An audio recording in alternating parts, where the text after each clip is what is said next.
ನಮಃ.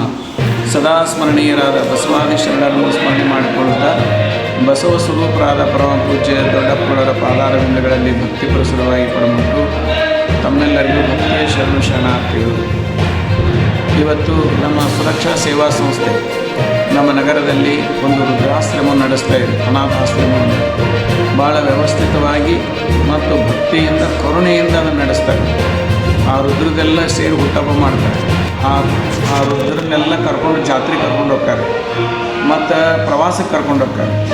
ಮನೆಯಲ್ಲಿ ತಂದೆ ತಾಯಿನ ಹೆಂಗೆ ಜೋಪಾನ ಮಾಡ್ತಾರೋ ಹಂಗೆ ಜೋಪಾನ ಮಾಡ್ತಾರೆ. ಯಾವತ್ತೂ ಹೊಸ ಬಟ್ಟೆ ಹಾಕ್ತಾರೆ ಮತ್ತು ಹಬ್ಬ ಹುಣ್ಣಿಮೆಯಲ್ಲಿ ಏನೇನು ಮನೆಯ ಪ್ರಸಾದ ಮಾಡಿದ್ರೆ ಎಲ್ಲ ಪ್ರಸಾದ ಮಾಡಿಸ್ತಾರೆ. ಹಬ್ಬ ಹುಣ್ಣಿಮೆಯಾಗಿ ಸಹಿತ ಅವರಿಗೆ ಮನೇನ ನೆನಪಾರ್ಯಾರ ರುದ್ರೆಲ್ಲ.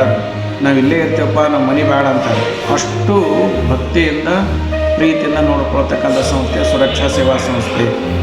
ಮತ್ತು ಇದೇ ಹೆಸರಿಂದ ಇನ್ನೊಂದು ಸಂಸ್ಥೆಯನ್ನು ಭಾಳ ವಿಭಿನ್ನವಾಗಿ ಮಾಡಿದ್ದಾರೆ.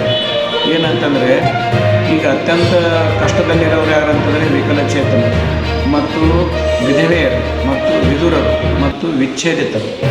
ಇವರು 4 ಜನರು ಬದುಕಿನಲ್ಲಿ ಭಾಳ ನೋವನ್ನು ಅನುಭವಿಸಿರ್ತಾರೆ. ಅದಕ್ಕಾಗಿ ಮತ್ತವರಿಗೆ ಮರುಜನ್ಮವನ್ನು ಕೊಡಲಿಕ್ಕೆ, ಮರು ಜೀವನವನ್ನು ಕೊಡಲಿಕ್ಕೆ ಇವರು ಅದರದೇ ಆದಂಥ ಒಂದು ವಧುವರರ ಕೇಂದ್ರ ಮಾಡಿದ್ದಾರೆ. ವಧುವರರ ಮಾಹಿತಿ ಕೇಂದ್ರ.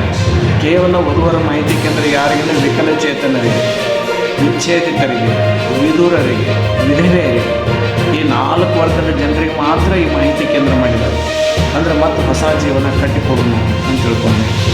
ಅದಕ್ಕಾಗಿ ಇದೊಂದು ಭಾಳ ವಿಶಿಷ್ಟವಾದಂಥ ಒಂದು ಸಂಸ್ಥೆ ಐತಿ.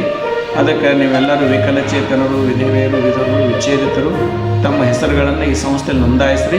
ಮತ್ತು ಹೆಣ್ಣು ಗಂಡು ಕೂಡ ನೋಂದಾಯಿಸ್ತಾರೆ. ಮತ್ತು ಯಾರ್ಯಾರಿಗೆ ಹೆಂಗೆ ಹೊಂದಾಣಿಕೆ ಆಗುತ್ತೋ ಹೊಂದಾಣಿಕೆ ಮಾಡ್ತಾರೆ.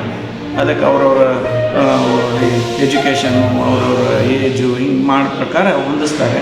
ಅದಕ್ಕಾಗಿ ದಯವಿಟ್ಟು ಏನೈತಲ್ಲ, ನೀವು ಎಲ್ಲ ವಿಧುರರು, ವಿಧವೆಯರು, ವಿಚ್ಛೇದಿತರು, ವಿಕಲಚೇತನರು ಎಲ್ಲ ಹೆಸರು ನೋಂದಾಯಿಸಬೇಕು ಅಂತ ತಿಳ್ಕೊಂಡೇಳಿ ತಮ್ಮಲ್ಲಿ ವಿನಂತಿಯನ್ನು ಮಾಡ್ಕೊಳ್ತಾರೆ. ಶರಣು ಸಾಕು.